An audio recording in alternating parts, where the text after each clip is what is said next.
My name's Colleen Jordan. I'm a psychologist and fertility counsellor and the West Australian representative of ANZICA, which is the Australian New Zealand Fertility Counsellors Association.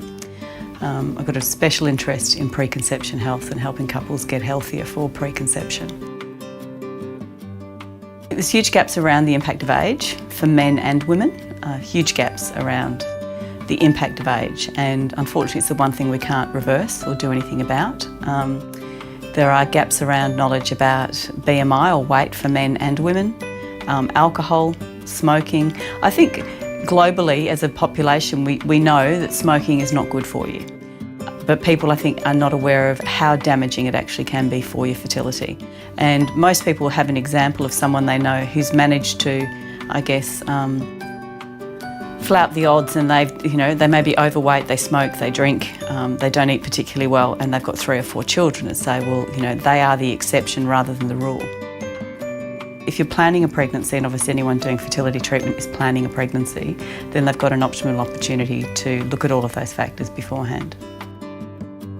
Well, I guess the things that people can do to improve their chances of a healthy conception are both be at their optimal weight, and that's equally important for men and for women.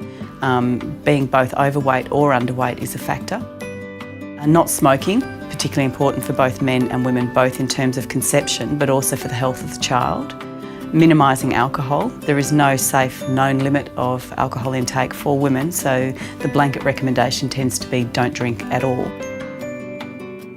If a man stops behaviours that we know are harmful, such as drinking or smoking, for 3 months prior to conception, and we've done a sperm count at the beginning, and again do another semen analysis 3 months later, you will see an improvement in that time.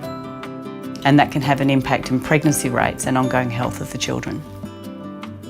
The sperm that is provided at the time of the conception, be it through natural conception or IVF, was formed in the previous 3 months. So the 3 months prior to conception is a really important time for men in terms of their own health and what they can contribute to the ongoing health of their child.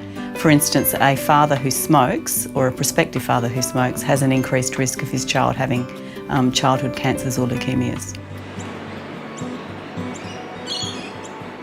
There are people who will believe that the treatment will work, and regardless of age, I think there can be a perception that, oh, well, it doesn't matter if we can't conceive, we can always try IVF. And whilst IVF will work for a significant proportion of people, it won't work for everybody.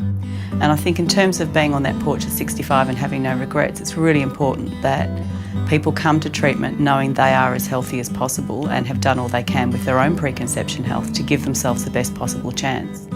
This treatment is physically, emotionally, financially demanding. It can be demanding on the relationship. It's important that couples come to treatment knowing that they have done all they possibly can.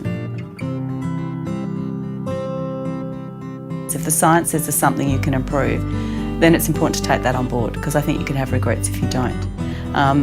Look at what exercise is going to be reasonable for you, but take guidance from the people that are treating you in terms of what is safe for you at different times. But people can get more stressed in terms of thinking, I'm not exercising at all because I don't know if I can, or we're not having sex because we don't know if we can. Ask the questions.